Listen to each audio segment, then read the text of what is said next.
So it's really important that people just get in touch. It's all hands on deck at this situation. So we've got Cadent leading at the moment, but the council is stepping in and taking over some of the day-to-day management of this situation now. But really, it's an hour by hour situation. So please just follow the updates from Cadent. If there's any other updates, I will be sharing on my social media. And we'll be making sure that we get that out in a more accessible format to people as well. Well, Olivia Blake, MP for Sheffield Hallam, thanks very much for joining us to talk us through the latest on that major incident declared in Stannington, where a gas outage has left up to 2,000 local residents without heating or hot water for 5 days. Now, we're joined by Alan Walker, a local business owner in Stannington, and Josh Hughes, who lives in the area. Alan, let me start with you. You own the village store in Stannington. How is this affecting your ability to do business? Have we got Alan Walker there? I'm not sure we do. No, let's move on to Josh Hughes then. Josh Hughes, can we speak to you? Good morning, Josh. Morning. You've got 2 young children. How are you coping? Well, we're all right. Went too bad for the first few days, but now we're into his 5th day, probably going into 6 and 7. It's hard because I've got a little boy that's 4, that's prone to being ill. I mean, he's already getting ill again because of how cold it is in his house, and we've got a little girl at 8 years old as well. So it's becoming tiresome and hard now. And do you think, is the communication you're getting from the local authorities, from the gas company, from the water company clear enough? No, do they fill you with confidence? No, it's nowhere near good enough at all from anybody. Cadent, I will say about Cadent Gas Company, they have been fantastic in the sense of updating us because there's a special phone number we can ring. They've provided us with a heater. They've done their bit, and obviously they're working 24/7. But as for Yorkshire Water at Sheffield City Council, they've not even been. We've had nothing out of them at all. Yeah, and also Cadent, the gas company in question, are warning you, aren't they, that there's a risk of you losing electricity as well due to the network being overloaded. Have you got any confidence that the authorities are prepared for that eventuality? Or you just think, there's no end in sight? No, because eventually it's already happening. People I live further down from the village. I live on Masonets, but people are already having to evacuate their homes and are losing power completely. I don't have confidence that it's going to get resolved anytime soon at all, to be honest. It's never ending. Like I say, we're in 5th day now. It's just not good enough, especially from Yorkshire Water, who it's clearly their fault. There's multiple sources saying it's due to their burst main, and we've not heard a thing from them, or Sheffield Council for that matter. Well, Josh Hughes, who lives in Stannington, the area of Sheffield affected by that gas outage, thanks very much for joining us on Times Radio, and I hope you get your gas and electricity back on soon. Residents like Josh Hughes are into their 5th day without heating or hot water. You also heard from Olivia Blake, who's the MP for Sheffield Hallam there, on that major incident in Sheffield, which Cadent, the gas company, and Yorkshire Water say they are trying to resolve as soon as possible. Just coming up to 11:53, we're going to be bringing you news on the Cumbria coal mine just a moment, so don't go anywhere. Cut through the jargon and keep up to date with all the latest news from the world of business and finance every day with Times Radio Business Bulletins with Ford Pro. Maximise your knowledge of all the international business markets with an essential afternoon update featuring unrivaled analysis and insight from Times Radio's financial experts. Times Radio Business Bulletins every day at Drive from 4 with Ford Pro, connected vehicle software and services. Search Ford Pro to find out more. This is Times Radio. Yes, Patrick Maguire in for Matt Chorley here on Times Radio. Now, as we discussed with Lucy Fisher earlier, a decision on whether the government will approve or deny planning permission for a new deep coal mine at Whitehaven in Cumbria is expected either today or tomorrow. And either way, it's likely to lead to a big row. We can speak to Conservative councillor from Whitehaven Town Council, Graham Roberts now. Morning, Graham. Good morning. Graham, you're in favour of the mine, and just to be clear, because when most people think of coal mines, they think of coal being mined to coal-powered power stations. This isn't for a power station, it's for use in the steel industry. It's coking coal, isn't it? That's correct.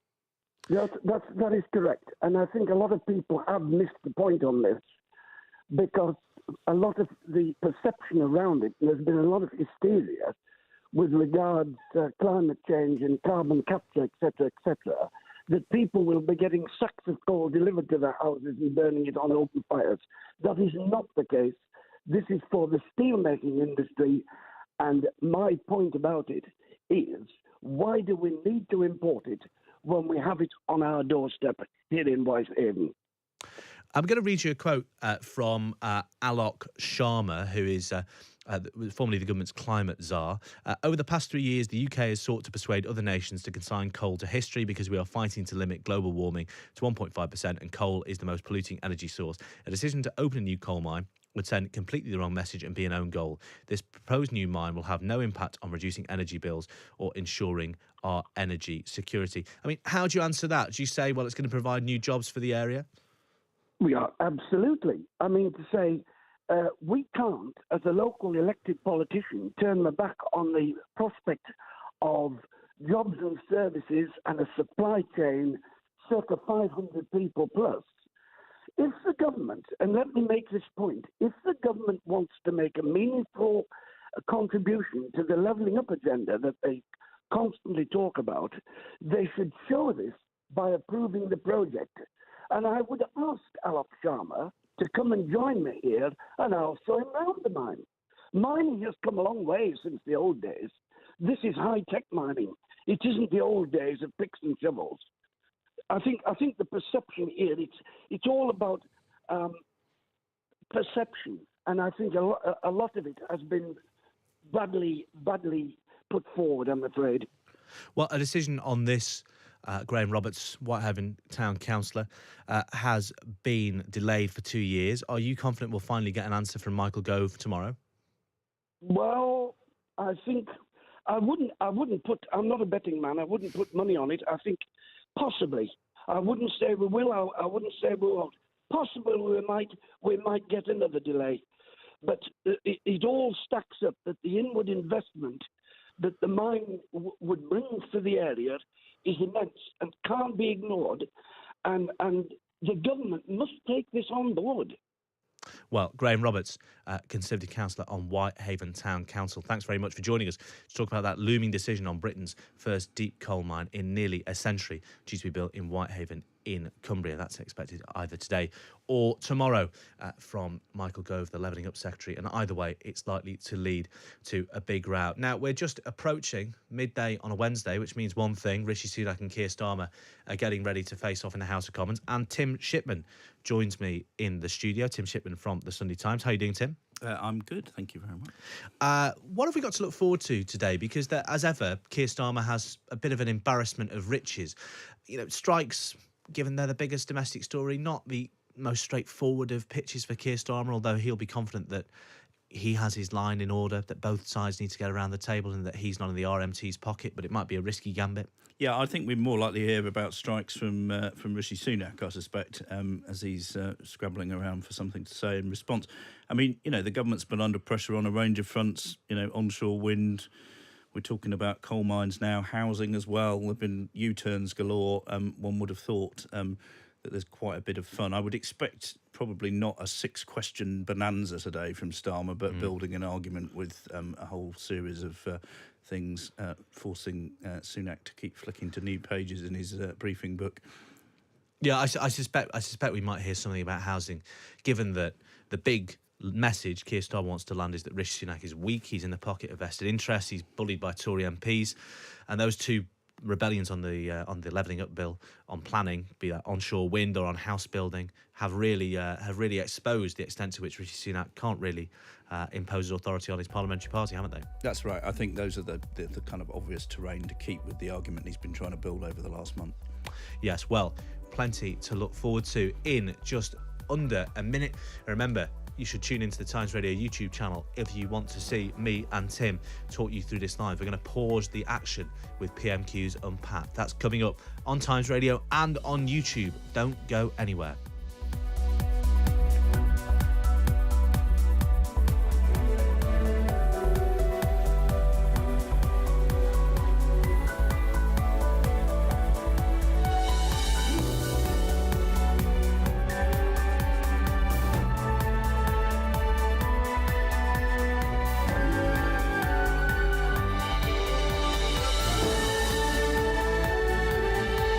across the UK, on DAB, online and on your smart speaker. This is Times Radio. It's 12 o'clock. You're listening to Times Radio with me, Patrick Maguire. The headlines. The Health Secretary says the UK has a good supply of antibiotics used to treat strep A. Pharmacists and several GPs have raised concerns there could be a shortage of penicillin if it's given to entire school year groups in the event of outbreaks. 25 people have been arrested in Germany on suspicion of planning an armed far-right coup. Thousands of officers carried out raids across much of the country against extremists who apparently wanted to overthrow the country's government.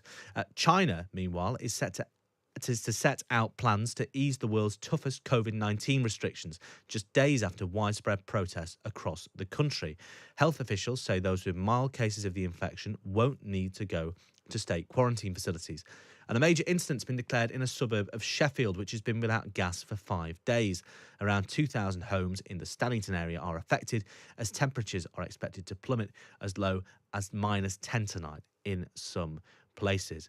But it's a Wednesday. You're listening to Patrick Maguire on Times Radio. So now it's time for this.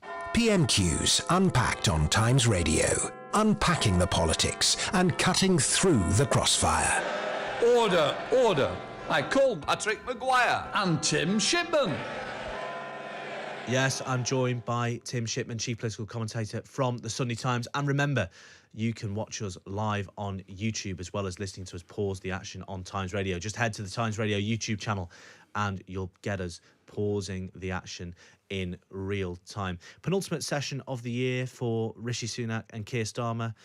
Tim, do you think Rishi Sunak will have given up trying to land, the Jeremy Corbyn sort of jibes, and will just want to get through this in one piece? Well, he wants to get through it in one piece. His entire political strategy is just get to Christmas and hope that, like the Black Knight, that there's still a couple of limbs hanging on.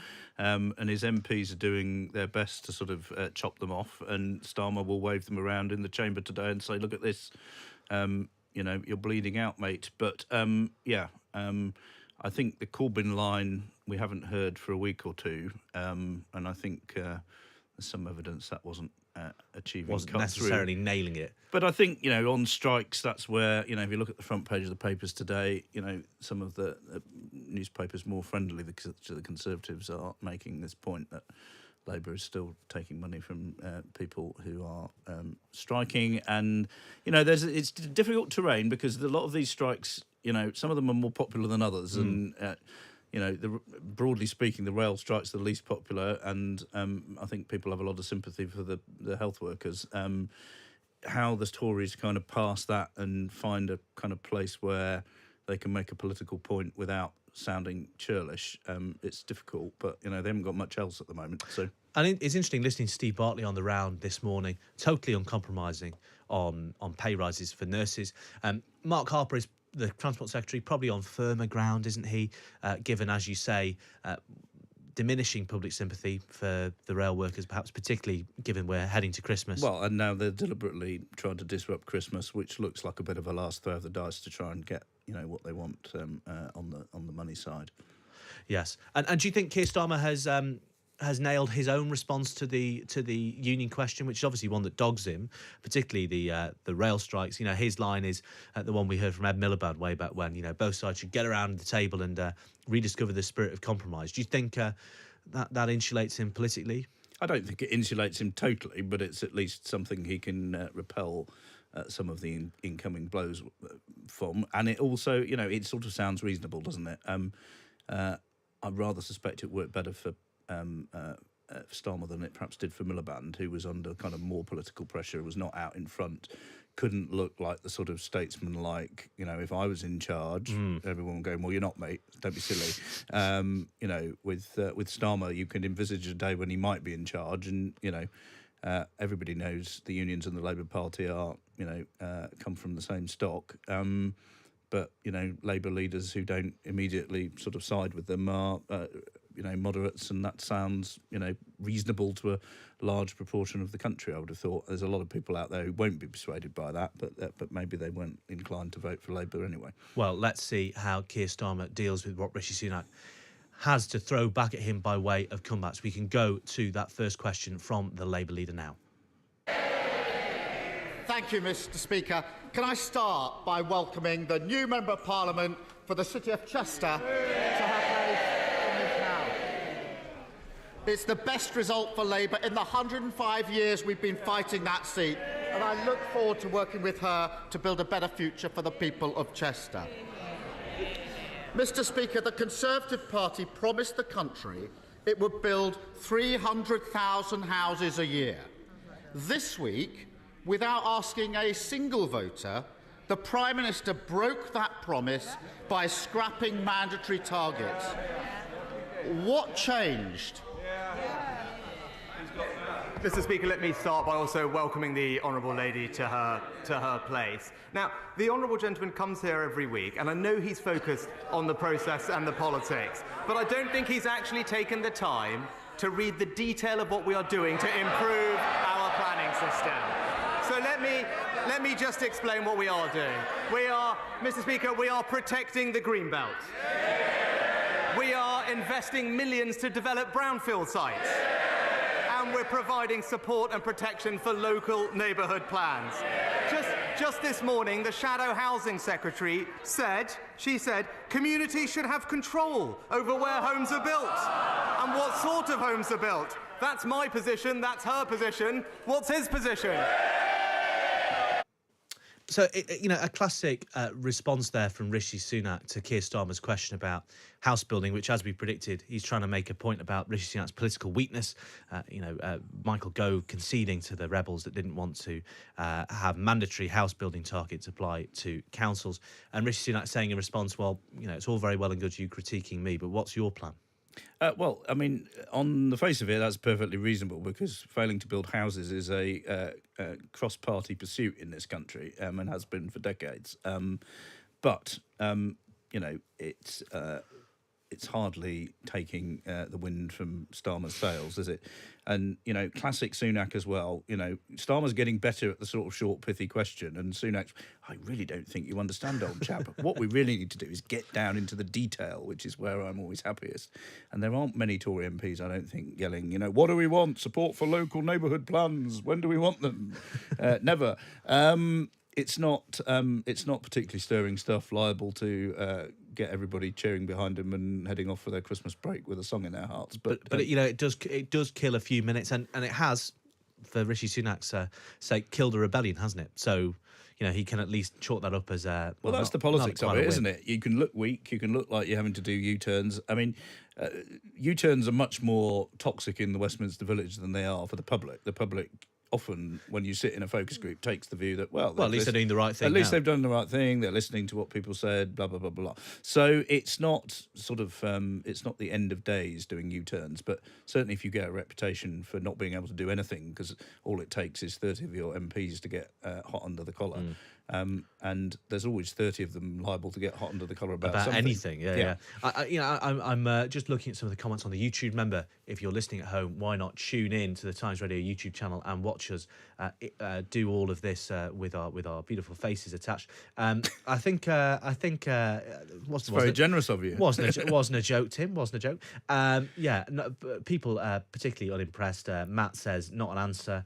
Waffle. Mary Williams, yes, Sunak, you're wrong here. Where your constituents going to live? The Prime Minister has not necessarily convinced our viewers on YouTube. Keep your comments coming.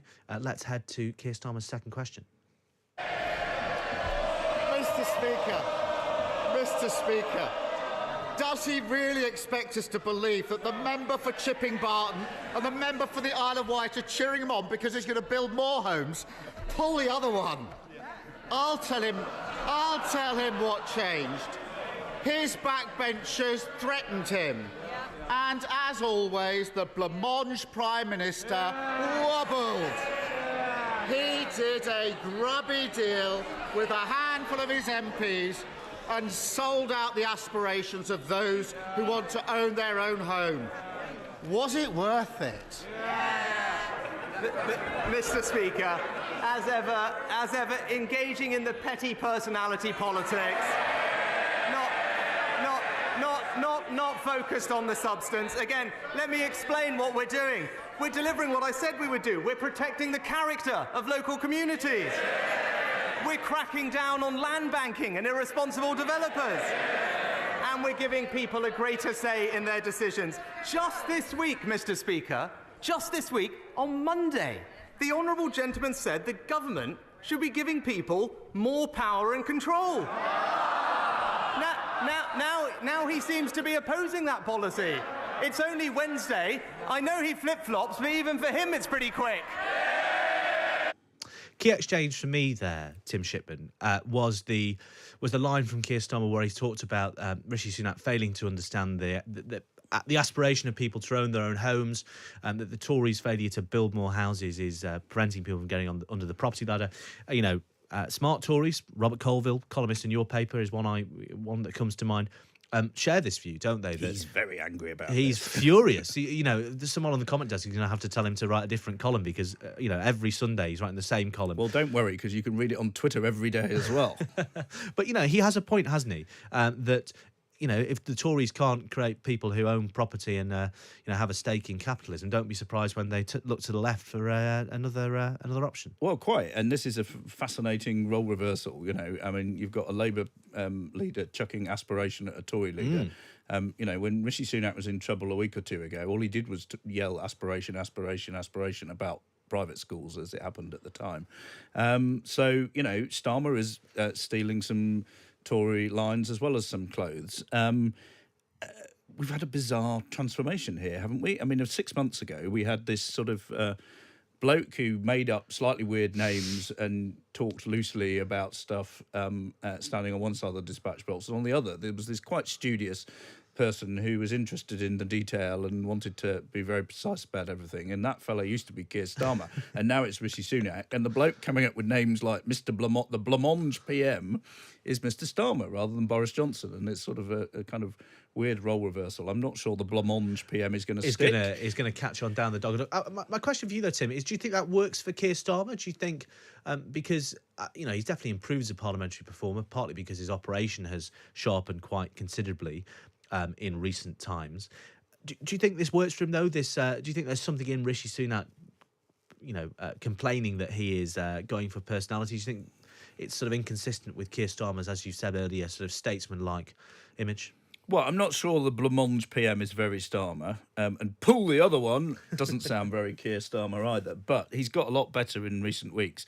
What they've done quite well in recent weeks is find an issue that the public is broadly sympathetic with them on, and find a way of attacking the Prime Minister personally about it, be it, his schooling or, what he does with his tax affairs, how wealthy he is, all of that. That's worked quite well for them, and I think this sharper Starmer is now causing Sunak quite a bit of difficulty every week, and I'm all in favour of people coming up with lines that help, a grown-up argument cut through to the public. We'll have to see whether the Blancmange PM wobbling is one that comes back like Captain Hindsight, all these other phrases we hear at PMQs. But they're trying, and as you say, that they've got a much better operation now. And Starmer has shown the humility to sort of accept that he was a bit boring and that he ought to try and liven things up a bit. Labour fighting 30, Alistair Campbell and Peter Mandelson would be proud, I'm sure. Let's go to Keir Starmer's third question then. Mr. Speaker, he's forgotten. Last week I offered him Labour votes to pass these housing targets because this is bigger than politics. The former Housing Secretary on their side said scrapping mandatory targets would, this is his words from their side of the House, be a colossal failure of political leadership. No wonder he doesn't want to fight the next election, Mr. Speaker. The author of the manifesto that they all stood on said it would cut building by 40%, perhaps even more. Why would he rather cripple house building than work with us to get those targets through? Mr. Speaker, we're not going to work with the Labour Party on housing. You know why? We'll have a look at their record on housing. In London, the former Conservative mayor in 5 years built 60,000 affordable homes. The current Labour mayor, half of that amount. In Wales, we want to build 12,000 homes. What are Labour delivering? Half of that, Mr. Speaker. The Labour Party talks, the Conservatives deliver.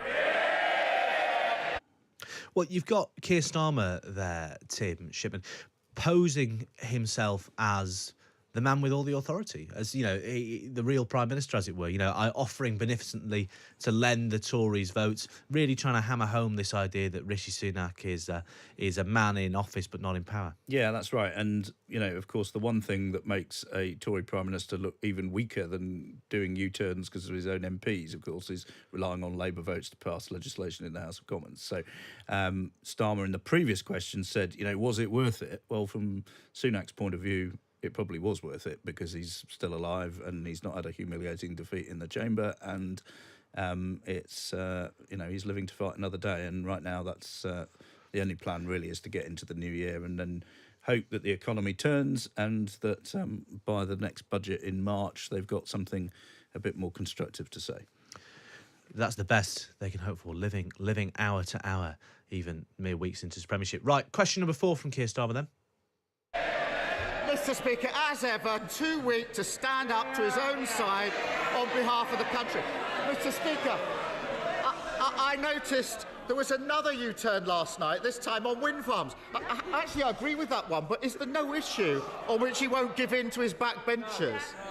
Now, Mr. Speaker, how did his colleague, Baroness Moan, end up with nearly £30 million of taxpayers' money in her bank account? Well, Mr. Speaker, let me say, like everyone else, I was absolutely shocked to read about the allegation. It's absolutely right.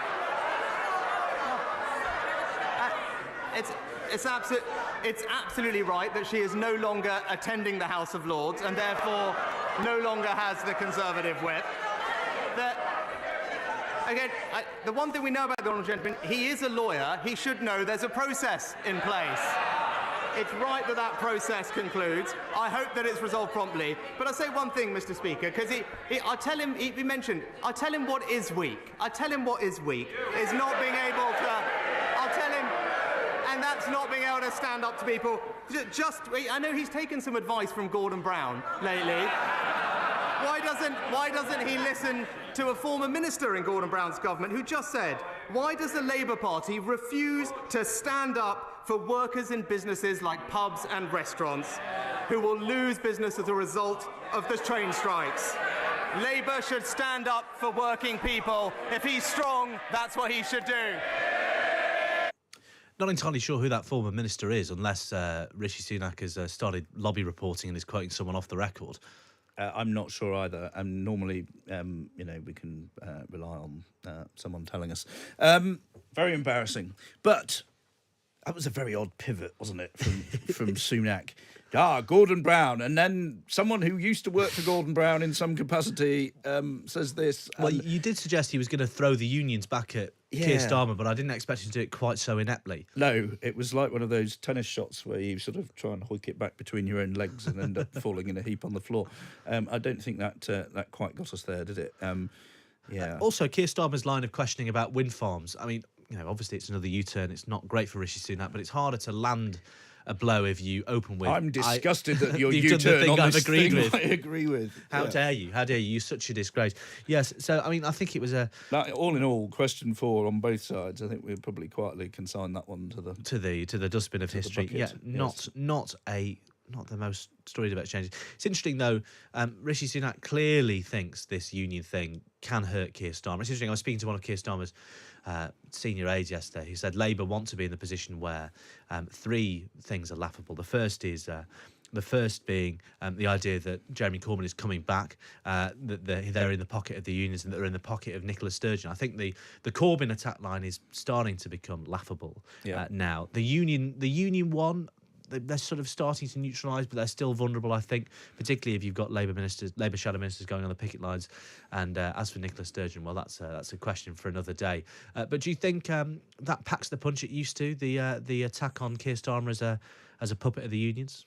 Well, it doesn't pack the punch it packed under some previous leaders when they were obviously more dependent on them, both for money and also for sort of policy ideas and influence. And Starmer has, done a reasonably effective job in the first phase of his leadership of getting control of the party apparatus and they've also, got a few decent results in some of these union elections. Some of the leaderships are a bit less militant than they used to be. And, Starmer has also broadened out the financial base of the Labour Party pretty effectively. We've seen a lot of stories about some donors returning, others pivoting from the Tories to Labour.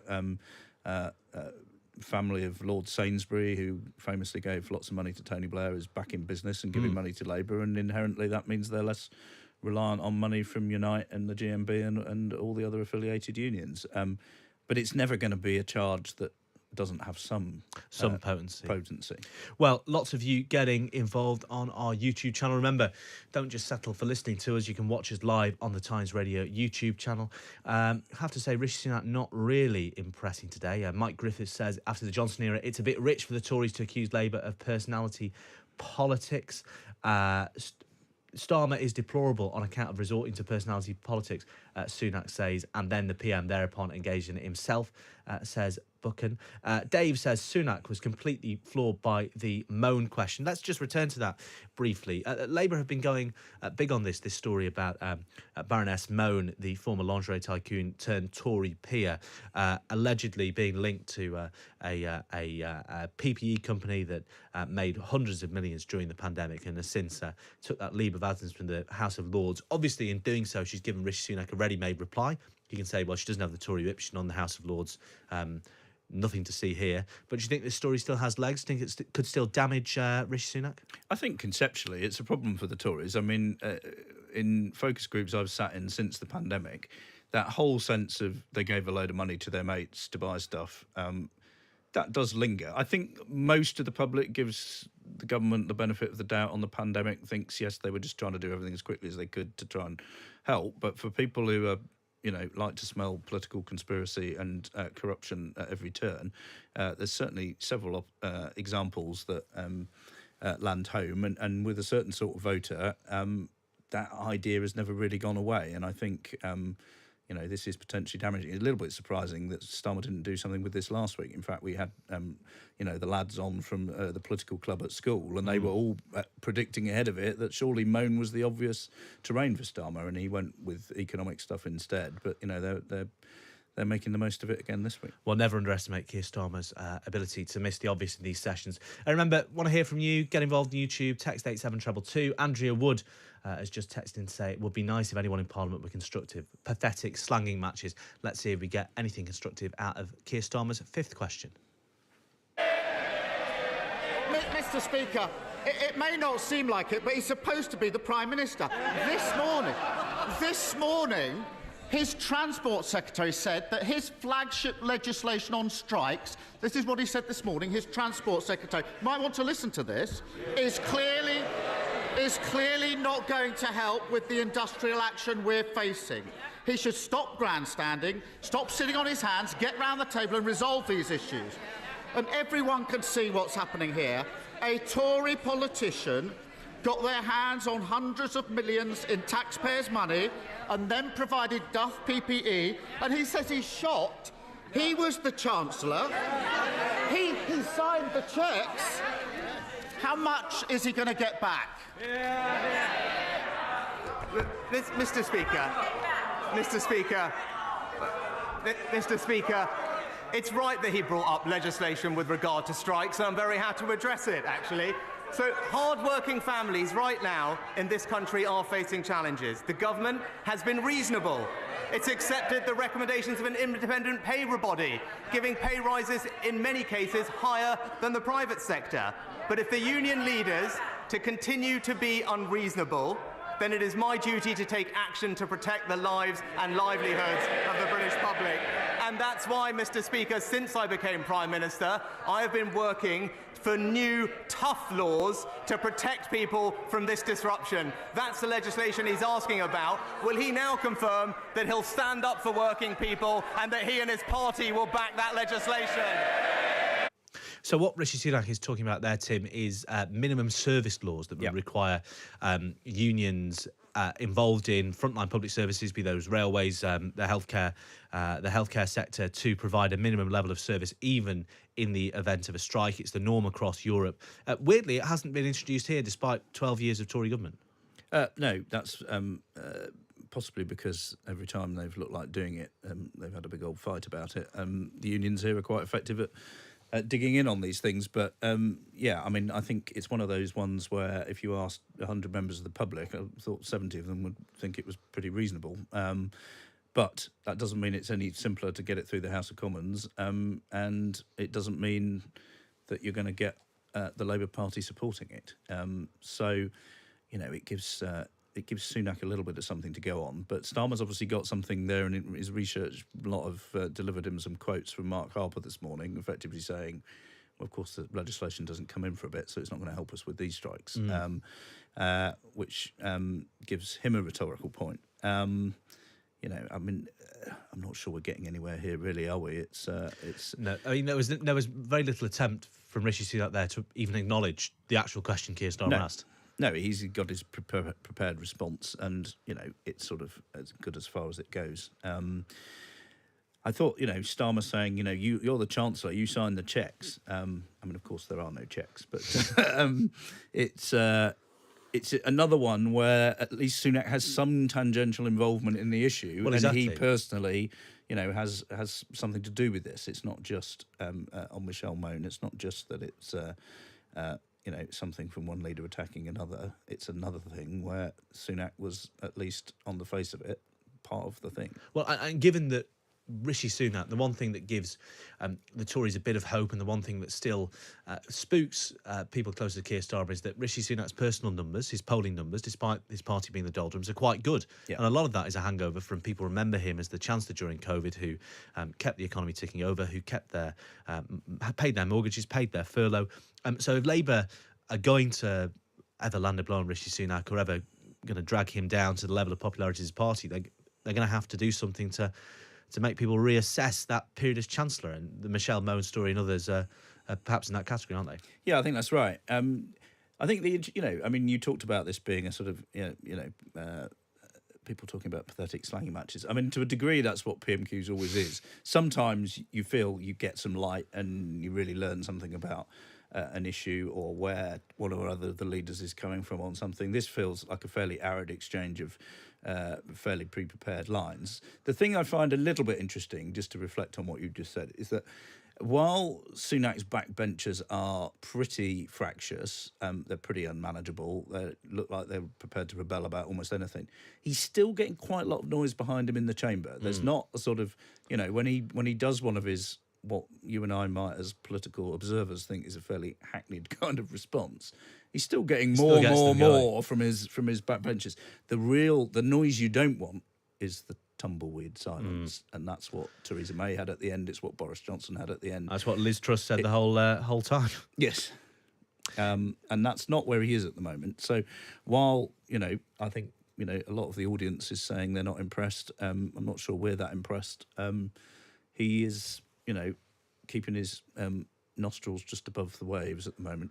Well, let's see if he is waving or drowning in Keir Starmer's sixth and final question. Mr. Speaker, he's obviously not heard what his Transport Secretary said about that legislation this morning. And it's obvious why they're so opposed to Labour's plans to clean up Westminster. They all voted for tax rises for working people, while one of their unelected peers pocketed millions flogging dodgy PPE. Should be ashamed. Now, Mr. Speaker, I want to raise something that is worrying parents across the country. Our hearts go out to the families of the children who've tragically died from the outbreak of Strep A in recent weeks. I'm very happy to work with the government on this.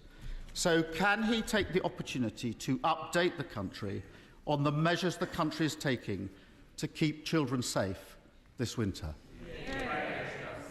Well, Mr. Speaker, my thoughts are, of course, with the families of the children who have sadly lost their lives. We are seeing a higher number of cases from Strep A this year compared to usual. What I can say is that the NHS, who I've sat down to talk about this, are working very hard to make sure parents are aware of the symptoms that they should be looking out to, because this can be treated appropriately with antibiotics. There are no current shortages of drugs available to treat this, and there are well-established procedures in place to ensure that that remains the case. And the UK SHA are monitoring the situation at pace, and what they have confirmed is that this is not a new strain of Strep A, so people should be reassured about that. There is no reason to believe that it's become more lethal or more resistant to antibiotics, so the most important thing for parents to do is look out for the symptoms and get the treatment that is available for them. Somber note to end on then, Tim Shipman. How worried are ministers about this Strep A outbreak, do you think? Well, I think when anything that involves kids has the potential to be quite a difficult issue. It's obviously upsetting for people who've got children. Every time my daughter coughs, we're getting the old iPhone out with the torch and peering down her throat and seeing what's what. There's a lot of people doing that at the moment. The politics of it are that, it sounds like Starmer doesn't particularly want to make it a party political issue. If there's things that need doing, it sounds like there'd be Labour votes to achieve that. The danger for the government is that it highlights some of the problems that are already there in the NHS in terms of, a lot of people are finding it very difficult to get a GP appointment. Some of them are then going to A&E, which is even more overloaded than usual. And then ambulance strikes as well. Yeah, and the whole system's creaking, even without the strikes. And this is the kind of thing, in a highly sort of emotive area that has the power to bring all that home a little bit to people who don't necessarily spend a lot of time thinking about healthcare.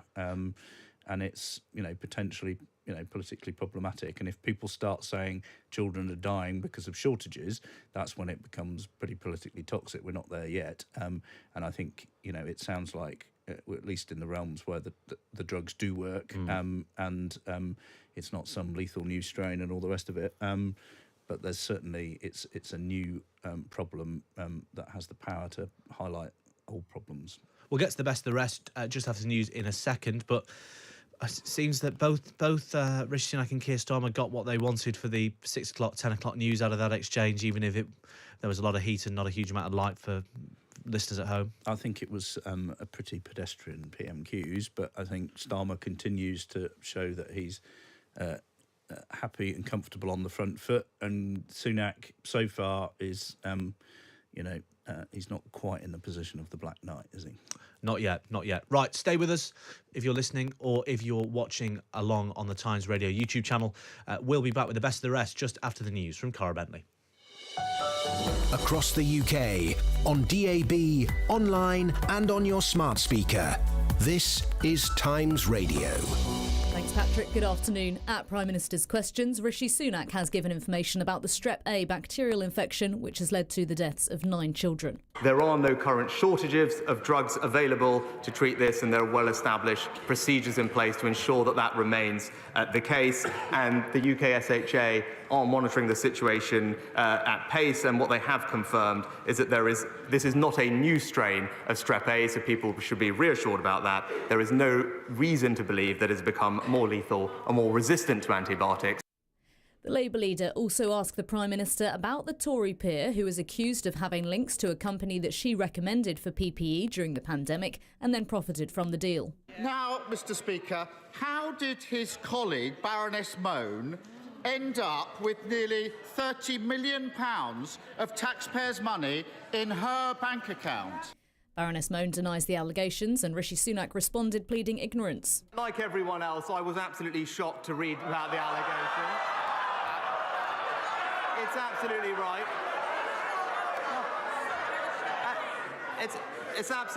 It's absolutely right that she is no longer attending the House of Lords and therefore no longer has the Conservative whip. In other news, 25 people have been arrested in Germany on suspicion of planning armed far-right coup. Thousands of officers carried out raids across much of the country against extremists who apparently wanted to overthrow the government.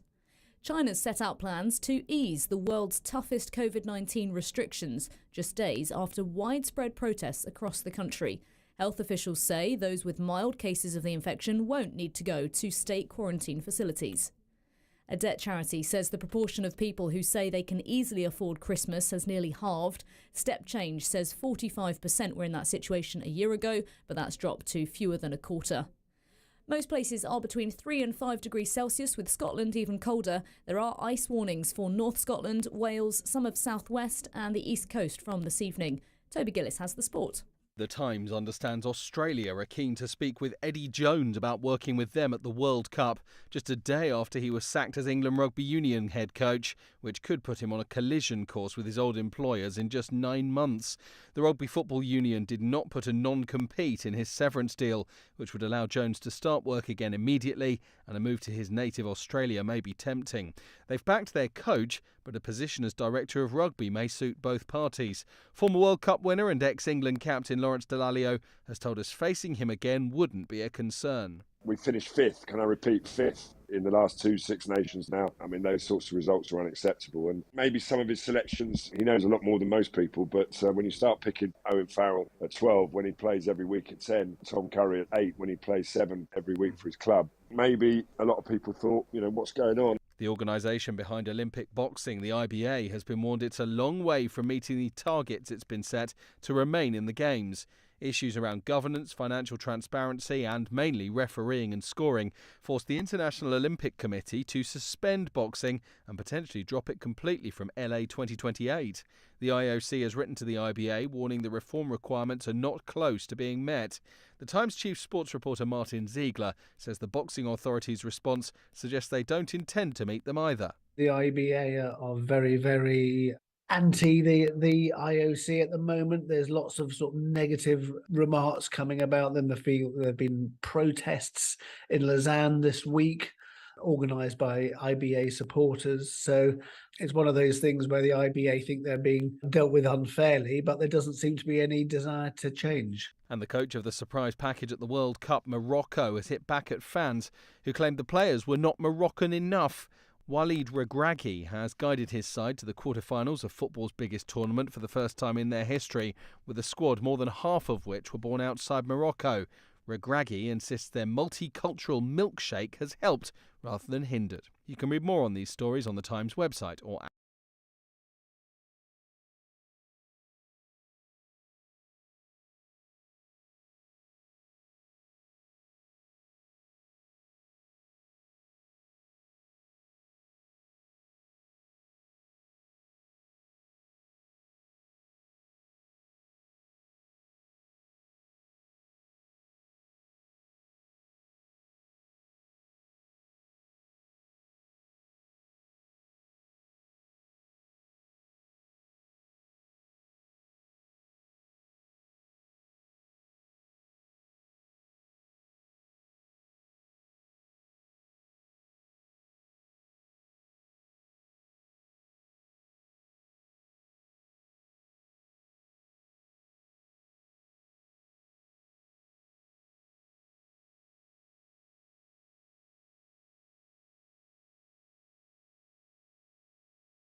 Bringing you PMQs Unpacked. We've been pausing the action live with Sunday Times chief political commentator Tim Shipman. We've already had Rishi Sunak and Keir Starmer so far, so let's take a look at the best of the rest. First, we're going to go to Stephen Flynn, who, in case you didn't know, is the new leader of the SNP at Westminster. Thank you, Mr Speaker. I wish to begin by paying tribute to my friend and colleague, the Right Honourable Member for Ross Skye and Lochaber, who has served us with diligence and duty for the last 5 years. Mr Speaker, he is a giant of the Scottish independence movement. Mr Speaker, he's seen off not 1, not 2, but 3 consecutive Tory Prime Ministers. Indeed, he was on to his 4th in recent weeks. And to that latest Prime Minister, I have a very simple question.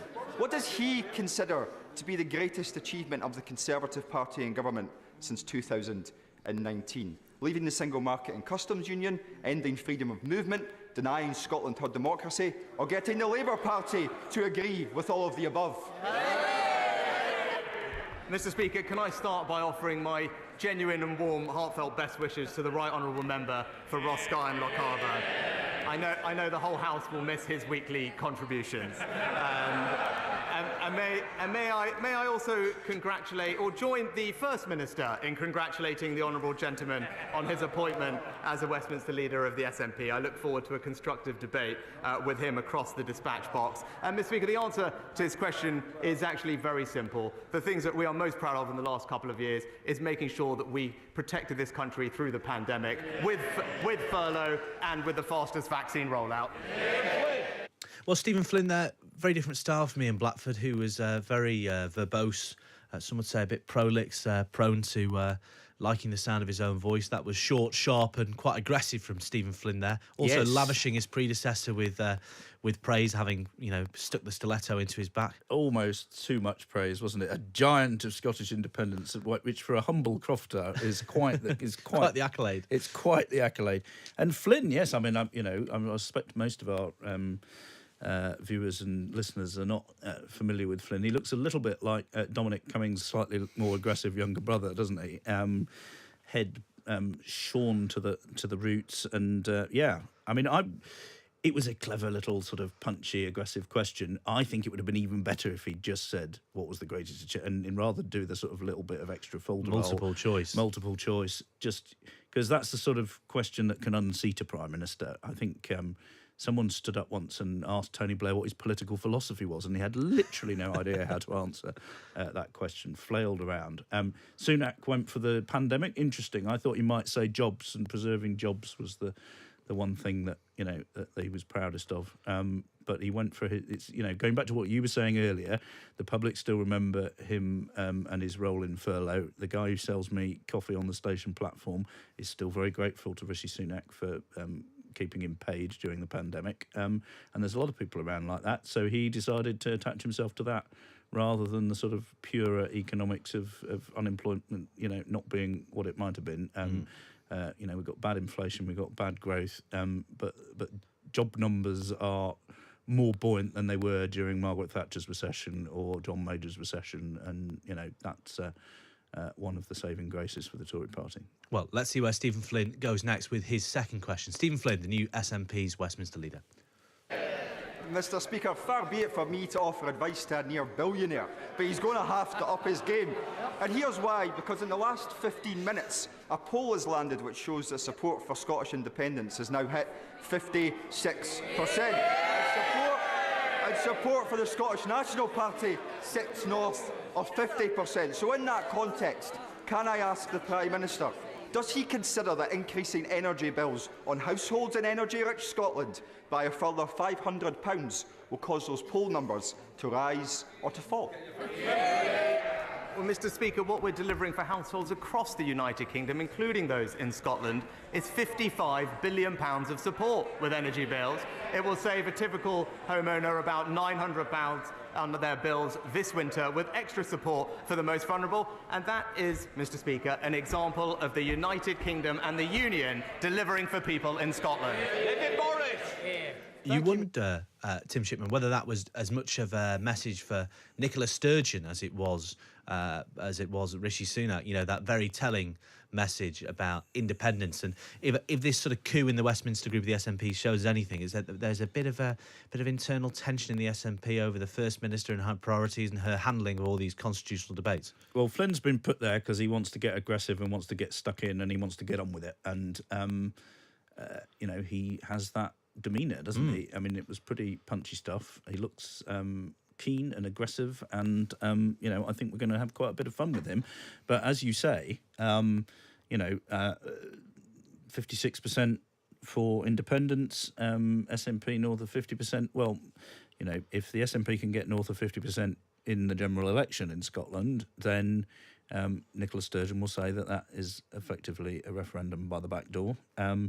I think, if you pick a poll showing that independence is supported by 56, there'll be one along next week showing that it's 46. That's tended to be how things have gone. And the key number there is the number of people who actually want a referendum, rather than how people might vote in it. Principle might vote if there's a referendum that isn't going to happen anytime soon. Because a lot of people would vote for independence, but they really don't want the hassle of all that in their lives again. Certainly not now. Anyway, one final backbench question before I let you go, Tim. This is the Conservative MP Conor Burns.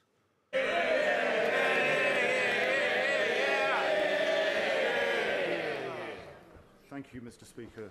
Mr. Speaker, can I thank you and colleagues across the House for your kindness and encouragement in recent weeks. Can I ask my right honourable friend, the Prime Minister, this afternoon to recommit the government he leads to our ambition of levelling up communities in every part of our great United Kingdom? And to that end, could I invite my right honourable friend to come and visit my Bournemouth West constituency and see the latest school rebuild, the multi-million-pound rebuild of the Oak Academy, which will stand as a lasting tribute of opportunity to the people I have the privilege of serving in this House. Well, Mr. Speaker, can I say that it's very nice to hear from my right honourable friend today, and he's absolutely right.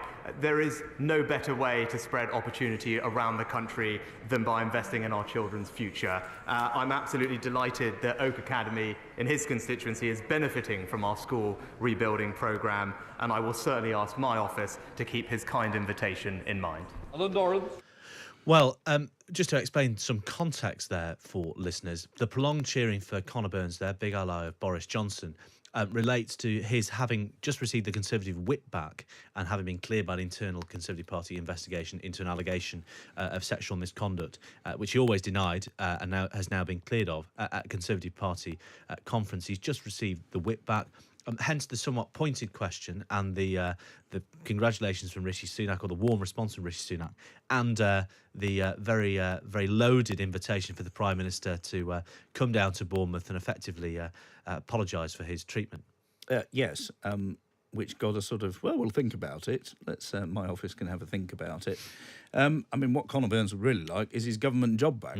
Which he was sacked as a trade minister. He was sacked as a trade minister by Liz Truss's chief whip, Wendy Morton, who has herself long since moved on. And, I think a lot of his colleagues felt that he was treated pretty badly. And Sunak is not particularly an ally of Conor Burns. And there's as you say, in what sounded like a fairly banal exchange, there was quite a lot going on there in terms of subtext. Burns got a bigger cheer than Sunak has managed today, and that will tell you something about the mood on the backbenches. Indeed, and it might tell us about what's going to happen next time a junior ministerial job becomes vacant. Tim Shipman, chief political commentator for the Sunday Times, thanks very much for joining me for today's PMQs Unpacked. Thanks for all your comments, thanks for all your texts, thanks for watching along on YouTube. Remember, you can do that every week, and if you missed some of that discussion, you can get it all on the Times Red Box podcast, wherever you get your podcast from, a little bit later. Now, we're hurtling towards the end of the show, but we've just got time for another round of this. Yes, in the absence of Matt Chorley, we are not playing his hugely popular quiz. Nobody is getting to number